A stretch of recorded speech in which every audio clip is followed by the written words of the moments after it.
our final panel session on margins in livestock and poultry industry. My name is Jim McDonald. I'm with the Economic Research Service of USDA. We have a panel of 3 producers and 3 economists. I'll introduce the speakers now, starting all the way over to my right. John Crespi is professor of agricultural economics at Kansas State University, where his research focuses on product differentiation and marketing issues in food and agriculture. Just next to John is Alan Lund. Alan is a 3rd-generation rancher in North Dakota, where he has owned and operated a cow-calf operation for the last 18 years.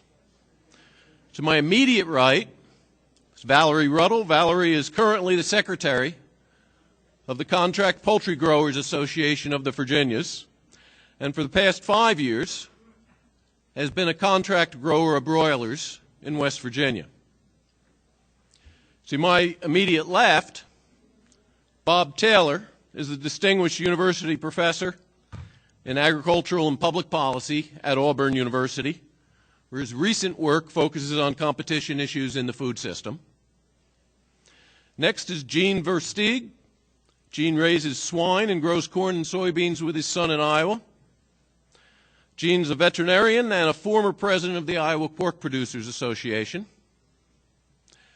And at the far left end of the table, Mike Wolganan is the Reynolds Distinguished Professor of Agricultural Economics at North Carolina State University, where he specializes in the development of economic models of agricultural marketing, policy, demand, and price analysis problems. Now, what I'm going to do in this panel is put out a few questions and try to get some discussion going. I'm going to start by getting some questions going on price spread data. Each of the last few panels has referred to data on price spreads for cattle and for hogs. That data is produced by my agency, the Economic Research Service, and I have several people on the panel who have some experience in analyzing it. And so I'm going to set up an initial question to talk about long-run changes in spreads, as well as long-run changes in the farm share of those spreads. Later, I'm going to shift over and talk a little bit about a topic that came up in the last panel, that is retail reactions to sharp movements over shorter periods of time in livestock prices, and whether we see what Kyle Steigert in the earlier panel referred to as asymmetry. But let me start with the long run. I'm going to refer to, I'll start with a few bits of data. I'm going to throw this question out to Mike Wolganan to explain what we have and then get some discussion going. I'm going to cite 2 years, 20 years apart, 1989 and 2009. In that 20-year time period, the overall consumer price index for all items rose by 73% over that 20-year period. If we look at our data for beef and for pork spreads, from the USDA price spread data, the retail value for choice beef rose from $266 to $426, about a 60% increase for those of you who still don't do percentages all that quickly. If we look at the farm value in 1989, it was $1.78 out of a $266 retail value. In that 20-year period, it rose from $1.78 to $2. That is about a 12% increase compared to the 60% increase at retail and compared to that 70% overall increase in consumer prices. All right. Qualitatively, you see similar changes in pork. That is, the retail value went from $1.94 to $2.92, about a 50% increase in the 20 years. We've picked 2009, so those of you who are in the hog business, I'm sure Gene is shaking a little on that, prices actually fell in that 20-year period from 87 to 77 cents a pound. But you get a similar qualitative story, right?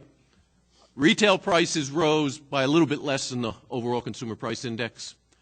Farm prices rose a little in the case of beef, fell in the case of pork. And as numerous people on previous panels have said, the share therefore, the share of the farm value in the final retail dollar fell pretty noticeably in that 20-year period. So what I'd like to do is kick this off and ask Mike Woganat if he can talk about what the driving forces were in that long-run shift towards a lower farmer share, and then we'll get some discussion going on it. Mike? Okay.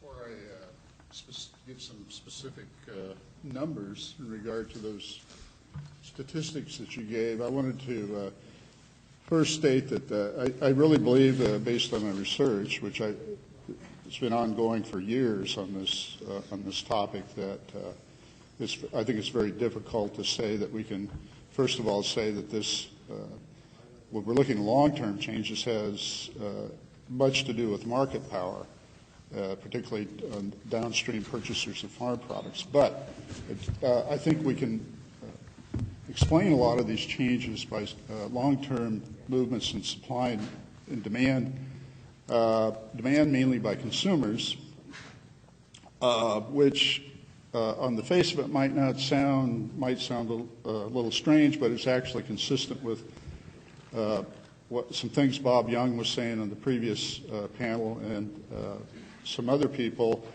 that one thing that the marketing system is characterized, not just in beef and pork, but also in other commodities as well, is that we've seen increased marketing and distribution costs over time. And if you look at and what's important to understand here is that when we talk about costs, that we're not talking about just the marketing input prices like wage rates and price per unit of marketing inputs that are purchased, but we're talking about the cost, which is the product of those prices and quantities. And those quantities, or those expenditures, I should say, or costs, if you like, relative to outputs in terms of the inputs, raw materials that are purchased, have gone up considerably. And it's mainly because of consumers demanding more convenience, demanding more services, and in terms of having full service supermarkets. I'm thinking of one in my community that I shop at, Whole Foods, which some of you may be familiar with. I go there, and my wife goes there. We go to the meat counter, and we get meat cut to our particular specification. If we want, if we want to have skewers for a particular barbecue or something, then the butcher there will cut it, in the way that we want it. I can remember 20 years ago, there was certainly no place that you could go to other than a very specialty meat type shop to get something done like that. It's also the case in this Whole Foods. You can go there and you can, I have a lot of food allergies, so you can buy food that where you can avoid those food allergies. You can also buy things like flours and other items that if you go to even other supermarkets, you can buy. You can do your banking there. You can do get prescriptions. You can get your lunch if you go there and have a salad bar or a sushi bar or whatever. Sort of one-stop shopping. All of these things cost, and but they're values to the consumer, things the consumer wants. So they add to the overall marketing and distribution costs, and that's sort of the thing that we've seen over time. Now, what happens then over time is the consumers, what they're willing to pay for this, but they're only willing to pay so much for it, and some of the increased incidence of these marketing and distribution costs does puts pressure on the prices paid by farmers. And we heard in the previous panel about some of the actors in the buying power can be substantial in putting pressure on farm prices of raw materials that are purchased. So now I want to get specifically to the beef price spread and looking at what's happened there. And USDA constructs the beef price spread data by taking the net farm value of each one of those products, beef and pork, respectively, and what they do is adjust for byproducts. They subtract out byproducts, and they express those per unit retail product. And so when you look at the beef price spread, that increased 126% over these 20 years. Inflation accounted for 73%, which leaves 52%, if my math is correct. 126 minus 73. Actually, yeah, it was 53%. I even made a simple math error there. 53% increase to explain after accounting for inflation. And of that 53%, real disposable personal income, which reflects over longer periods of time now, consumers' increase in buying power and demand for more value added, accounted for 42% of that increase. So there was essentially just 10% unexplained remaining there, which is not zero, obviously, but it was not. There's not anything significant in terms of major factors to explain what the residual was. Now, if we're looking at pork price spreads, we see that there was an increase of 99% over that period. And again, inflation accounting for 73% means there was 26% of that increase that needed to be accounted for by other factors. And of that 26%, again, disposable personal income after accounting for inflation accounted for 16% of that 26%. So again, we have about 10% that's unexplained. And again, there was nothing I could identify as being very particularly significant accounting for that. Okay. Mike, can I quickly follow up with you? you? Yeah, sure. Because I didn't follow. How is it that personal disposal, can you walk us through a channel by which increases in real spending power, there's increase in people's income, affects that spread? Okay. The consumers demand more services, okay? So the retail store is going to provide those. Now, that's going to mean mainly, and as it shows up in the data overall, I don't have it specifically for meats, but we have it for the whole food marketing system in terms of higher unit labor costs. Okay? So more, it's very labor intensive, a lot of the services. So you get more labor costs being when demand for value added goes up. Okay, so if I can summarize it, you're using, for you, if we use disposable income to increase, to growth in disposable income and spending to reflect the increased services that consumers want, that accounts for some part of the spread. And the growth in the consumer price index for you accounts for the increased prices, increased costs that have to occur at that stage. Is that a That's fair correct, summary? Yeah, right. Okay. It's not to say that I don't look at other things. I do, but they're like real wages, real energy costs, things like that. But after their net effect is very, very small. It's suggesting to me that it's more in terms of the amount of labor that's being added in terms of the value of the products, of not just the product, but the services, okay? Now, you could go from one, I mean, there was a comment made before, too, in the previous panel that I thought was interesting, talking about how, you want to compare products that are identical, with identical packaging. I think one difficulty we run into here in understanding price spreads is that, if you found an identical product, and you can go to different stores, there's national brands, find identical products, and they're going to sell for different amounts. Why is that? Well, one explanation is that, those supermarkets offer different services. Okay, if you go into a supermarket, it might be closer to your home, it might be might be open 24 hours a day, it might offer some other things, like dry cleaning services or something like that, whereas another one doesn't. Well, those are real costs in the supermarket, so they're going to have to add a margin onto all their products in order to get cover all their costs. So that's so there's a difficulty I think there in terms of comparing at that point anyway, products and what they mean. But I wanted to qualify all of this by saying too at the end that I'm looking at long run trends here, And I think it was Bob Young mentioned this in the previous panel. You know, we've seen a huge difference in the type of, I think most people would acknowledge that, of what how we got food 20 years ago, even compared to now. Not just away from home, as in restaurants, that certainly has changed a lot too, but at home as well. Just want to make that point that this is really what these margins are reflecting, that change, and that in terms of the empirical analysis seems that these factors are very, very important in understanding why these spreads continue to increase and why the farmer's share of the retail dollars tends to decline. Have any reactions on the panel? Any further discussion on this? There's a few things I'd like to follow up on, but all right. Let me go ahead. I was going to just add in.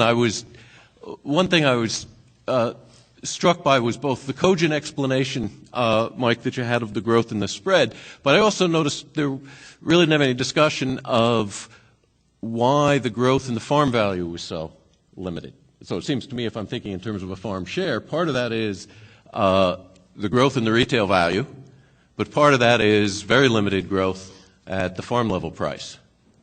Any reactions on that? Well, I'd like to make a comment. I have been here all day, and I've heard a lot of numbers tossed around. I've heard a lot about packers all the way up through retailers. I've heard very little about the farmer, and I have heard almost zero about poultry growers while we've been here today. Just since I've been sitting here, you've discussed beef and pork stats. Nothing was mentioned, period, regarding poultry stats. Why is that? Is it because they're non-existent? If they are non-existent, why are they non-existent? And that, I know, has a lot to do with the vertical integrator, and I'm sure we'll get into that later. But just while I'm thinking about this, and this is in my hand, here's a lunch slip from the cafeteria here today. As a chicken grower, one of our fellows that are here with us got a small chicken roll-up. I'll bet there was not even a fraction of a pound of chicken on there. Cost him 99 cents for that, and I'll bet he got paid a whole whopping 2 or 3 cents for that. But his whole meal here today, $8.66, and 79 cents went to the District of Columbia in taxes, which is more than he got for his chicken. I think one of the explanations for the decrease in farm value is farms have got so much more efficient. For example, I'm most, of course, familiar with the swine industry. 25, 30 years ago, the average sow would produce about 15 pigs per year. Today, many sows are producing 25 or more pigs per year. 25 years ago, it took about 3.5 pounds of feed to produce a pound of gain in a pig. Today, it only takes about 2.5 pounds of feed per pound of gain. Farming has gotten so much more efficient, and farming is also a worldwide market these days. We got to compete with everybody in the world. Do you want to weigh in? If I could make Go on. I got everybody wants to know. That's good. Well, that's good. First off, I'd like to say it's nice to see a whole room of people that agree on one thing, that is the livestock producer isn't getting rich. Second, I'd like to kind of make a couple comments on growth in livestock prices. Back in 1993, that would have been the year that I sold my first set of calves. I averaged $1 a pound on those calves. In 2009, we averaged $1.01 a pound on them, an increase of 1 cent in 16 years. Then I'd like to kind of comment on another thing. I was reading a paper by Professor Robert Taylor. He was explaining where he did a study over 6 years on return on equity. Well, the retailer's return on equity was averaged 22% in that time. The packer averaged 17%. The cattle producer averaged negative 0.5%. So what do? I go back and I go over my records over the last 6 years. I go over my profits. I go over my expenses. I averaged them all out. And wouldn't you know it, I made some money. Why did I make money? Well, I forgot to factor in any wages for myself. So the next thing I did was, well, what am I worth? I own and operate my ranch. I do 100% of the labor on it, do the books. I should be worth $25,000 a year, I figure. So then I go and I do these factors again. Whoa, I lost a ton of money in 6 years. Now what do? What I ended up doing is going back and averaging my income where I could show a break even on my ranch over 6 years. And I found out that all I'm worth is $11,800. Well, you're worth more than me. A year, by the way. You want to jump in, Bob? Jump in on several things. All right. First, just a comment that in my academic life, I love numbers and math and all of that, and I don't like words, but we've had a dizzying array of numbers thrown out today, and I've almost overdosed on numbers. I may add to that a little bit. Forgive me for that. Discussion of the spreads is complicated. There are a lot of complicated issues that Michael referred to. Data limitations that are pretty severe. ERS collects the pork and beef price spreads, therefore spec animal, spec cuts of meat, so there are no quality changes supposed to be in that. They have spread data from wholesale to retail for poultry. There is absolutely nothing from USDA or other public sources on grower pay. What Valerie was talking about. The integrators have detailed information they share with each other, but it's not publicly available. It is extreme information asymmetry. They also have a lot of detailed information they share with each other, the processor and the retailer, on many different kinds of products, prepared ones, whole chickens, steaks, and so forth. Some of that is publicly available through private companies that collect and report that, but you got to buy it, and most of us can't afford to buy it. So we're limited with the public information, and it is a very complicated issue, but I would like to comment on the farm to retail price spread for beef. It has increased after adjusting for inflation, as Michael mentioned. I also mentioned that labor is a big component of that. The Government Statistics Bureau labor statistics show that labor productivity in animal slaughter and processing has increased over this 20-year period. Not a lot, but it has increased. It's increased in food manufacturing. It has increased slightly in supermarket stores, excluding the convenience stores. Wage rates paid for animal slaughter and processing, adjusted for inflation, have gone down 23% in that 20-year period. Benefits have gone up during the period, even adjusted for inflation. You put increasing productivity together with declining inflation-adjusted wage rates and increasing benefits, the net effect is that the labor cost in animal slaughter and processing has gone down somewhat. Since labor is such a big part of farm to wholesale in particular, it suggests that market power is being exerted. It's not definitive because the data are just not good enough to come to definitive conclusions either way. We have done extensive analyses of the effects of market power on cattle prices, fed cattle, and cow-calf. There are Well, what economists look for is a balance of power. It gets out of whack either way, it is bad. And in a sense, information is power. And if that gets out of whack, it will favor one side and be used to their advantage. There's definite information asymmetry here. And, finally, we've heard a lot of concentration statistics that the 4 biggest beef packers have 85% of the market. That is a seller side number.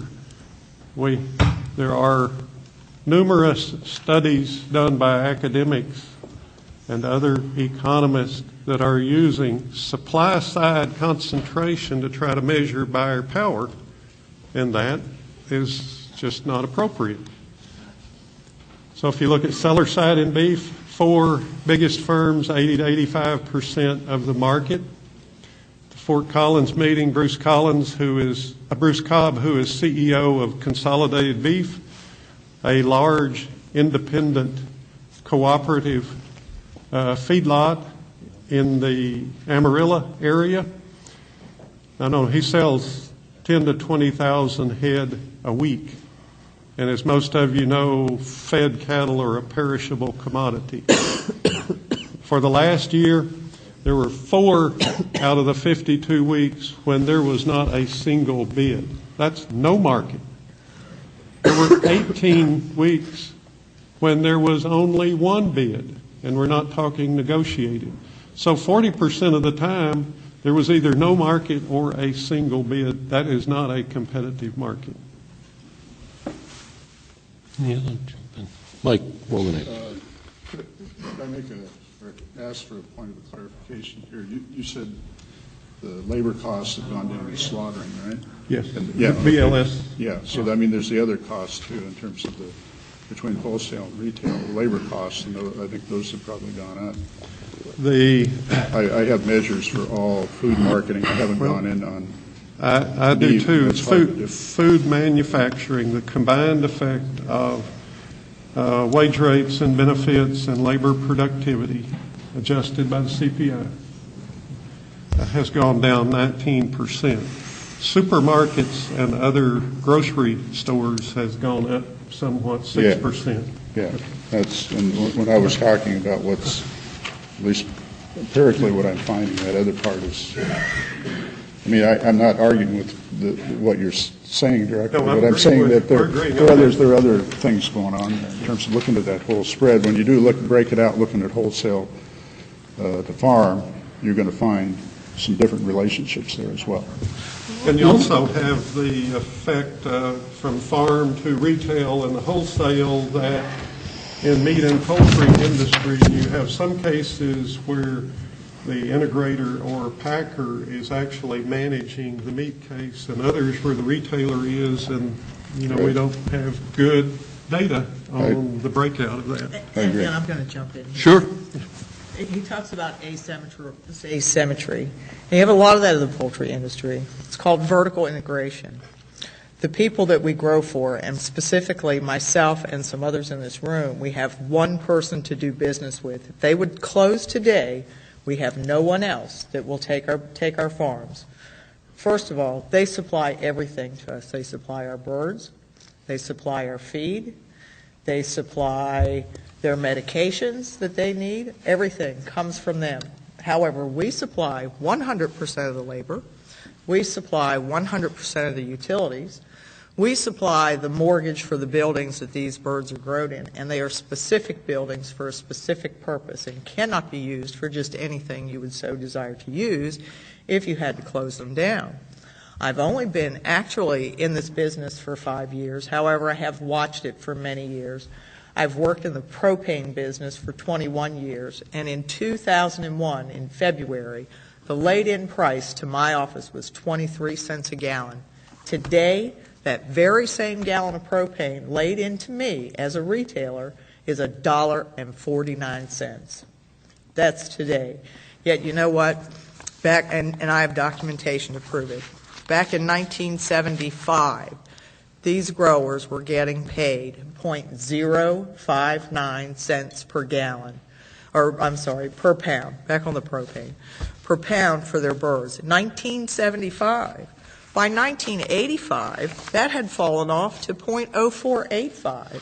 Now we're into 2010, and we're only back up to .05. Yet instead, in only 9 years, our propane expenses have raised, and I can't give you the percentages either, but you can do the math, from 23 cents a gallon at the retailer's level to $1.49 alone, propane. Electricity has taken 24% hike in 2 years. And so everything has gone up at these wages.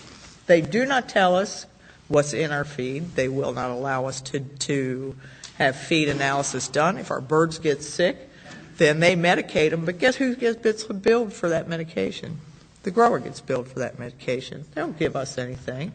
And when we do our settlement at the end, we're not only that, we're ranked based on the inputs that those people give us. And they can manipulate the figures any way they choose to do it, which is where we lose our transparency. And I have a paper here as well that I shouldn't have, but I have 3 sets of weights for 1 flock of birds that went out of my farm. Valerie, you're killing all my questions to you. Sorry. I got this little loose script here, and I got things to set up Valerie with. But Valerie's not going to get set up. She's going to jump right in with it. But while we're there, let me get on this. Okay. You're a grower for an integrator. I mean, what I'm going to do is, as long as we're here, shift some questions around a little bit in time, and I'll get us back to this in a bit. As a broiler grower in West Virginia, you have one integrator that you deal with. Is that right? That's correct. That is correct. And that's fairly consistent with our own survey data. About a quarter of our broiler grower respondents deal with a single integrator. Another quarter have 2 in their area, although they may not often. That second grower may not be taking people on. Let me do some comparisons, if I can, across commodities so we get a little bit of grower perspective on this. Let me shift over a little bit to Gene. Gene is in a couple of markets, as I understand it. You raise and sell hogs in Iowa, and you also contract with some growers to raise hogs for you. So I'd like to ask you is, we've heard from Valerie she has a single integrator. I'd like to get a sense of how many different people you can sell your hogs to, but separately, think also about your growers. How many different integrators might they be able to work with? So can you give me a perspective on that? Okay. I sell to 2 packers regularly. I don't have a written contract. We have just an oral agreement as to how the price is established. If I would not like what they pay me, there's probably another 6 packers within 200 miles of my farm that I could sell to.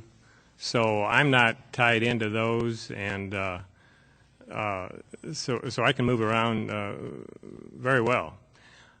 In regards to the people that grow pigs for me, which we would classify as growers, I have 2, and I pay them on so much per head, depending on the size of their buildings.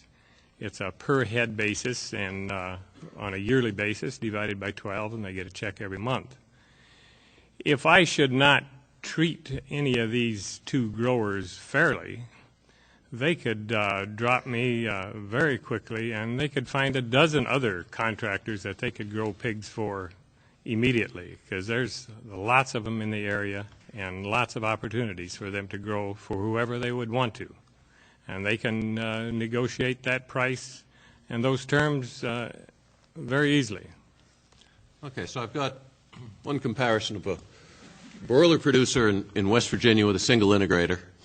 Which and owns the birds. That, we don't have an option to go somewhere else and sell them. That's right. As a contract grower, your integrator owns the birds. In Gene's case, I presume you own the pigs that your growers raise for you. Correct. Yeah. But in that fairly dense production area, you have a wide range of outlets for your pigs, and your growers also have a wide range of outlets. Let me bring in Alan. Alan's a cow-calf producer in North Dakota. Let me ask you how many outlets that you have for your for your animals, and if you felt you were being treated badly, what other types of, what else could you do?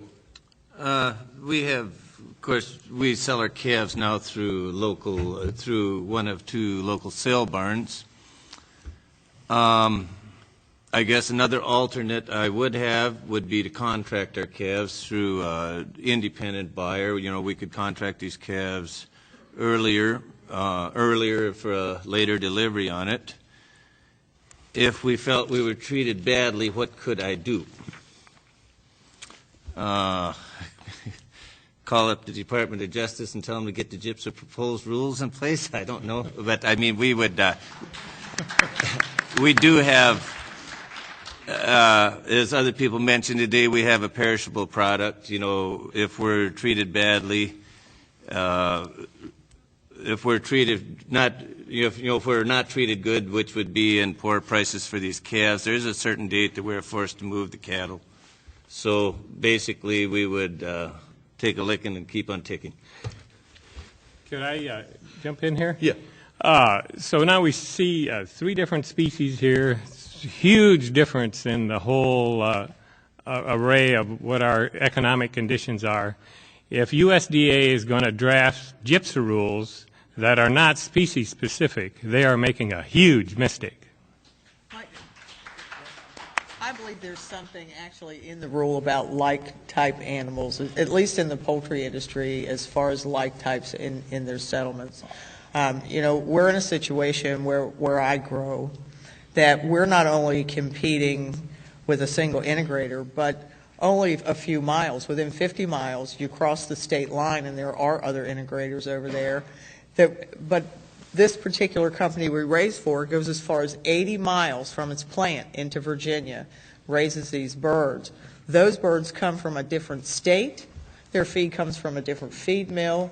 The only thing the same is they come to the same slaughterhouse to be killed. We are forced to compete with those separate inputs against one another and be ranked on that. Based on your ranking, they determine whether you're a good grower or you're a bad grower. So they may penalize you, or they may give you what they call an incentive. However, the incentive is 0.02, and what they take away is 0.025. Well, where does that other go? It goes right back into the integrator's pocket, but they don't particularly tell you that. Let me set you up a little better. Okay. We just heard, Gene, the way you pay your growers in the hog business is, can you quickly repeat that for me? And let me come back to Valerie and talk about how pay works in broilers. They get paid based on the size of their building.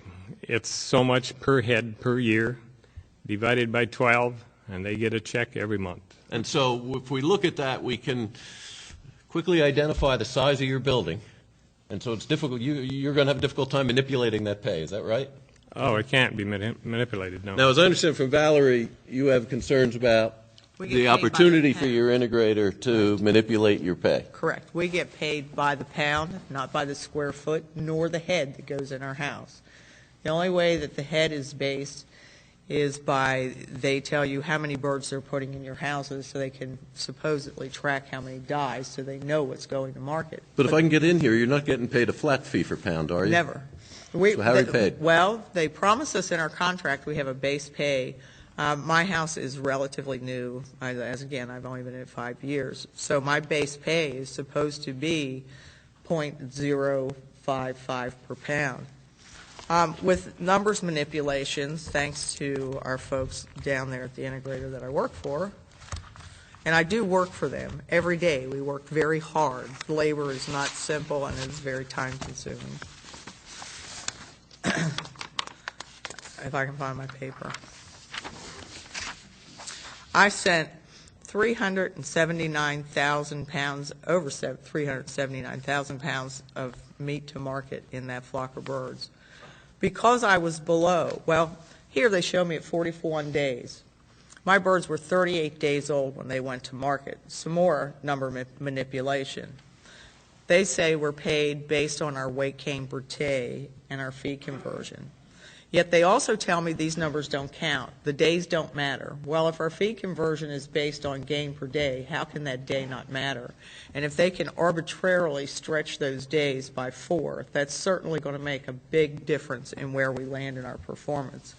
My performance adjustment, they took away almost an entire penny per pound from my flock that I sent to market because they manipulated these numbers. Well, let me just jump in on this. You have a base pay, but the variation, what you're actually paid, and the variation from that base pay, as I understand it, depends upon the measure of feed conversion and of gain per day. Is that right? That's what they tell us. And I'm just following up on this. And who measures feed conversion and gain per day? The producer. So your concern on this? Not the grower, the Right. integrator. And this is an example, and I'll let you take a copy of this you can look at.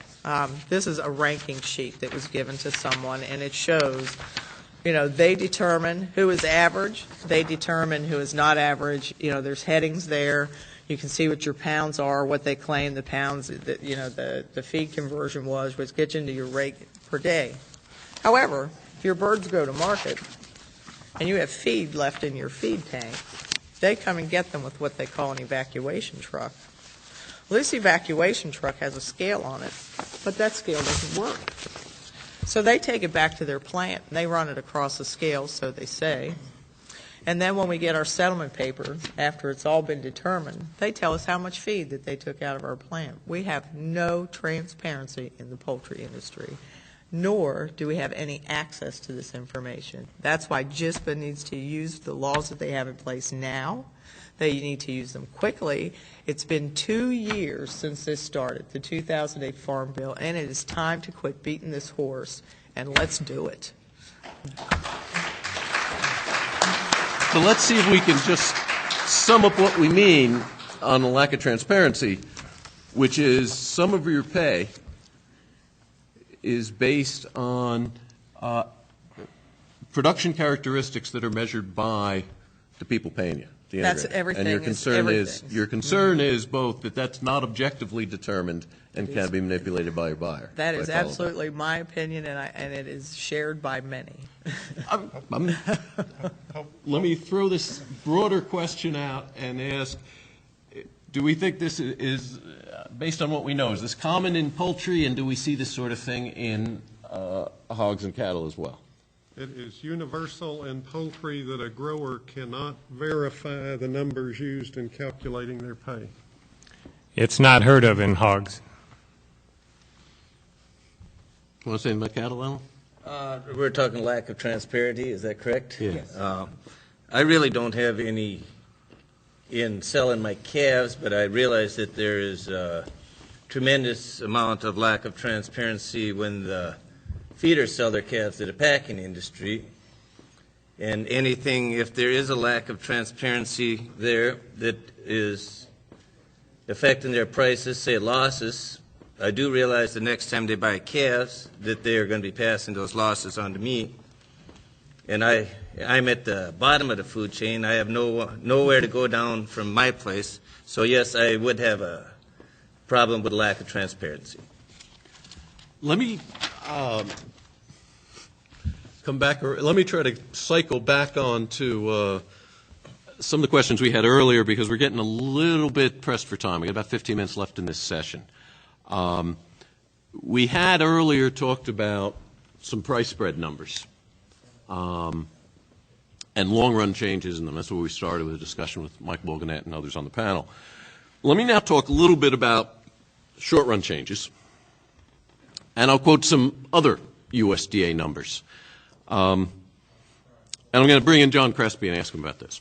First week of September this year, September 2010, according to USDA data, average price for slaughter hogs on a carcass weight basis was $77 a hundredweight. A year before, September 09, they were 48. The year before that, they were 68. Very sharp fluctuations in hog prices over time. Not quite as sharp for cattle over those recent years, but still pretty sharp. September, For dressed steers, the average price first week of September was $156 a hundredweight. The year before, 130. Year before that, 153. So sharp falls, sharp rises. That's fairly common. It's a pretty good chance we'll see wider swings for a variety of reasons in the future. Let me go back to a question that came up in the last panel. How does that pass through to retail prices? And let me bring John Crespi in and see what John has to say about pass-through from fluctuation in livestock prices to retail prices. Okay. So if you're ever wondering what the difference is between a distinguished professor of economics and an undistinguished professor of economics, the undistinguished professor has to wait 40 minutes before being asked a question.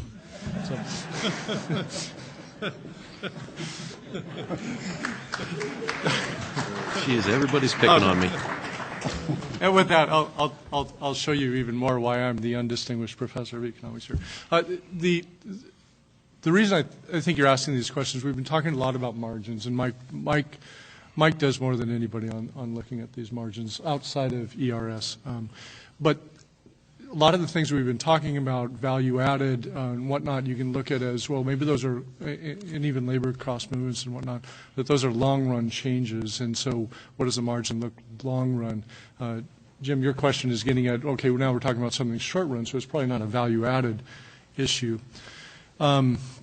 In general, to answer the question, and Valerie's going to be mad, but she already knows the answer. I don't have any poultry numbers because we don't know what farm prices for poultry are. You call me up and I will supply you with 5 years worth of data. I'll take your receipts. And so I'm going to have to talk about hogs and cattle. But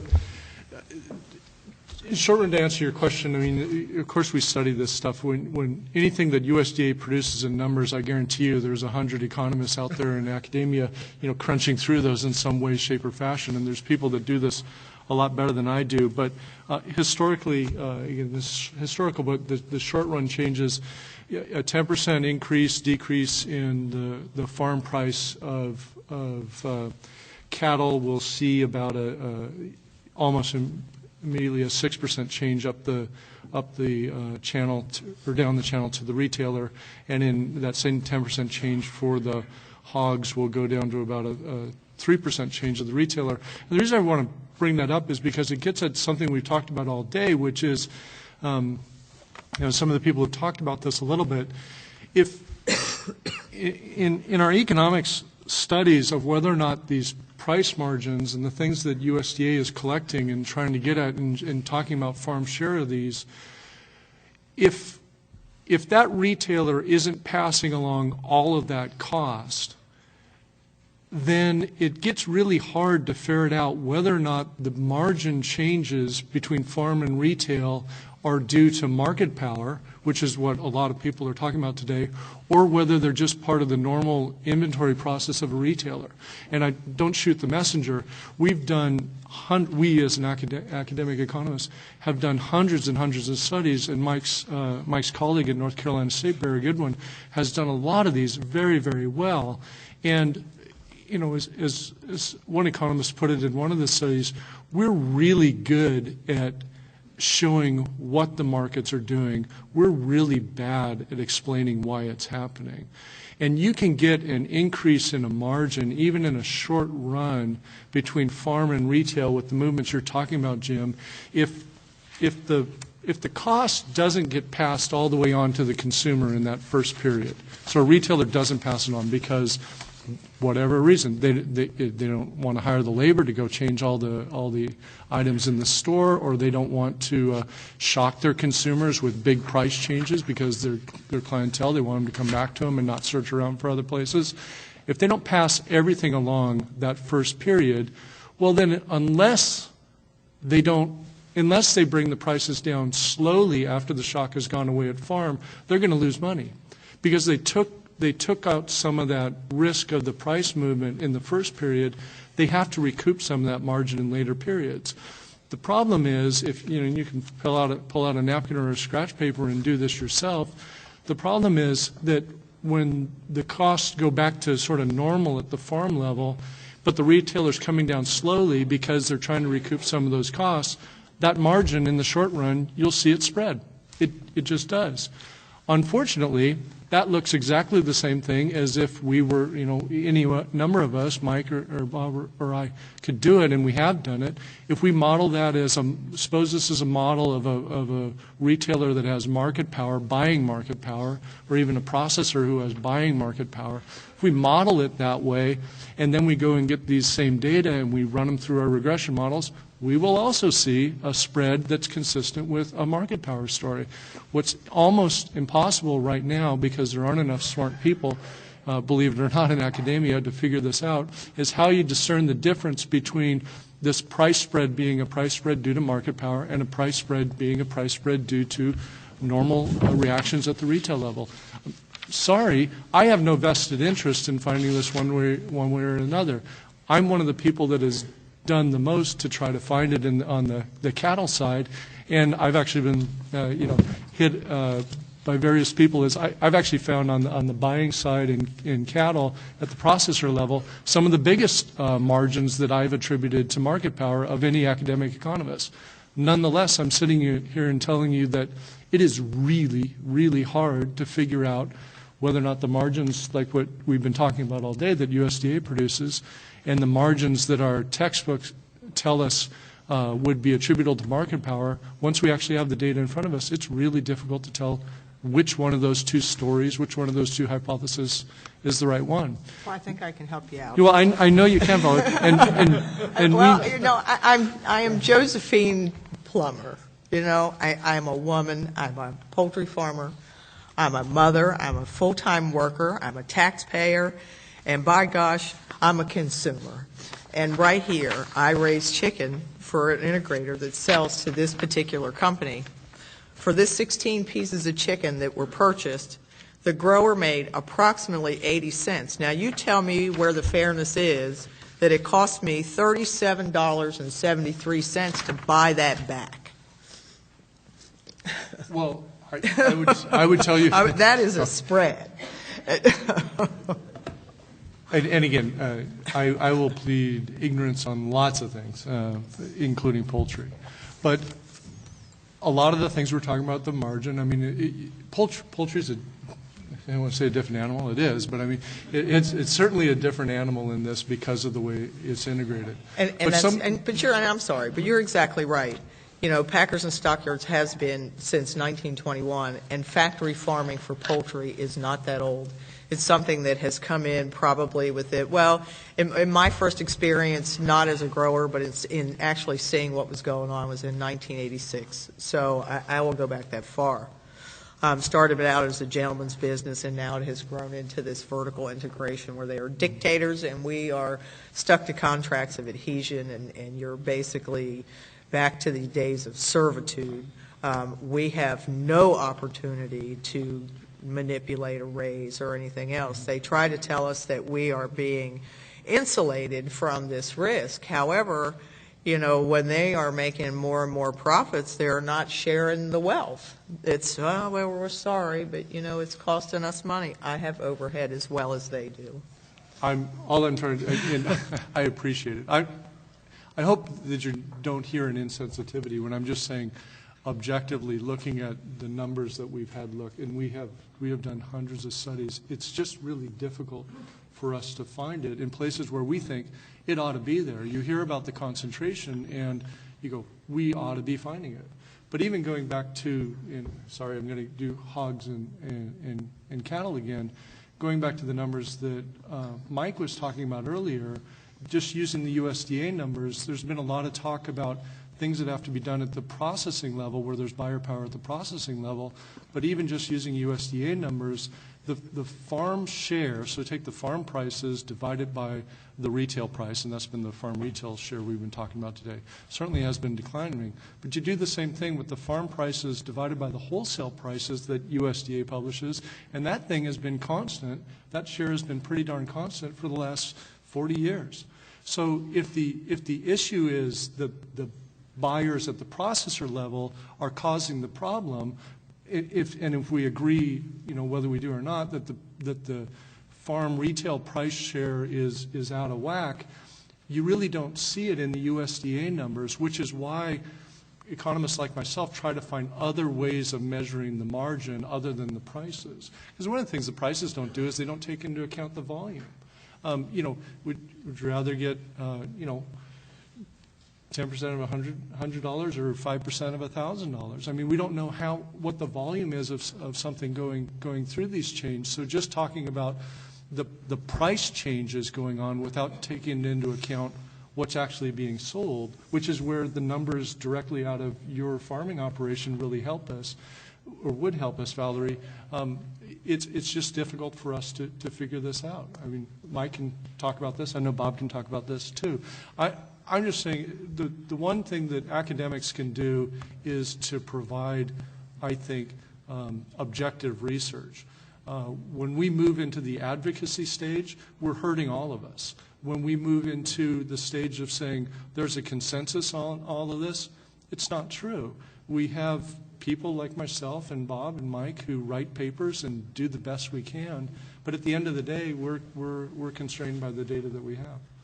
And I appreciate that, and I certainly appreciate Bob Taylor because he has actually gone out and tried to get this information, which is something you don't hear of very often, or at least since I've been involved in this. And now that I know that you're an economist for the Department of Justice or whomever it is you're for, I expect you to be calling me up for this information, and I will be sure to get a whole lot of my friends out here to have their information for you. We did a Burler survey 2006. We're going out again in 2011. It's going to take you an hour and a half to fill that survey out. Sorry. You going to fill us out? Absolutely. I'll put you on the list for my enumerators. You come see me and I'll bring them to you. Valerie's right there. That's right. Get that one. Let me cycle around to something that I was puzzled by when we started with, and I'll take the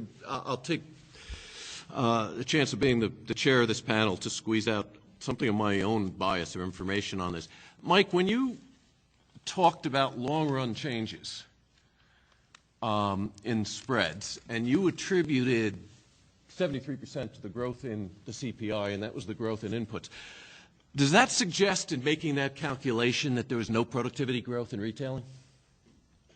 No. Oh, why not? I thought it did. I mean, there certainly can, but as Bob alluded to in the meat packing, it's been happening in the retailing part too. I know benefits costs have been going up, and so you have things offsetting that. I haven't looked recently at the productivity numbers to know what they are in retail. I just wondered if it was implied in using the price index. In other words, shouldn't their costs rise by the rate of increase in their input prices minus productivity growth? Yeah. And so if you use the price index to say their costs are increasing that much, doesn't that imply that they don't have any productivity growth? No, it doesn't. Oh, okay. I mean, I made adjustments for that. Okay. And there's not, there's some indication that there might be some effect, but it's dwarfed by these other variables, in particular the income that is suggesting the increase in amount of labor that's going into this. Even though some of that labor is becoming more productive, there just is a lot, there's just a lot more demand that I think it's reasonable to say consumers have for services that are more costly. We've hit an hour. Does anybody have any wrap-up statements you'd like to make on this? Oh, I'd like to say that I've been selling pigs for 40 years. The markets go up, the markets go down. When we overproduce, they go down. When we underproduce, they go up. I think the markets are working pretty good. I've got one. I've heard a few comments on vertical integration and consolidation, and whether it's consumer driven or not. It might have started out being consumer driven, but what I see today is the consumer puts much more trust in buying a product from a smaller independent company. So if it is consumer driven now, I think it will be going the other way. The consumer will be for downsizing. You mean a smaller retailer or a smaller packer or both? If smaller, everything. And personally, I would like to see someone take more interest in the poultry industry and what's happening with these poultry growers. These people are suffering. They're suffering every day. If I didn't work an outside job for my farm, I wouldn't be able to support my farm. And quite frankly, 2 jobs a day is very tiring, and especially if you want to have any kind of a life with your family, your children, it makes it very difficult. Again, I have to repeat, there are rules in place already through GISPA. There are new ones on the way that need to be maybe clarified. It's been 2 years. I can't reiterate this. I get so tired. Everybody wants to study everything to death, and I would certainly like to see you folks get it pulled together, quit bickering and arguing over things that don't even include me, and get it done so that people like me that have no transparency, no way to verify how I'm getting paid, yet someone can tell me I'm a bad person for it, can no longer do this. I want these rules taken care of quickly and efficiently. I think that gives Valerie the last word. Thank you. I think we have a public comment session, a second public comment session coming up, if I remember the agenda properly. Thank you. That's right. You call me up and I'll have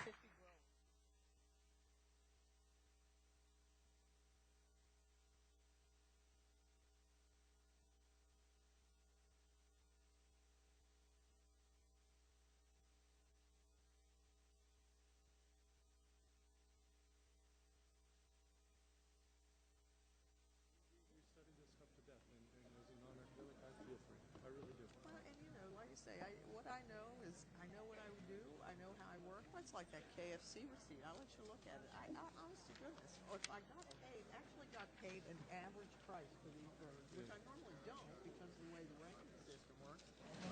They paid me 80 cents to buy this thing. That cost me $38. I mean, something's not right with that. I'm not an economist, but I know that's not right. I can tell you, if we had your numbers, we would love to come see you. Well, here's that. You're welcome to it.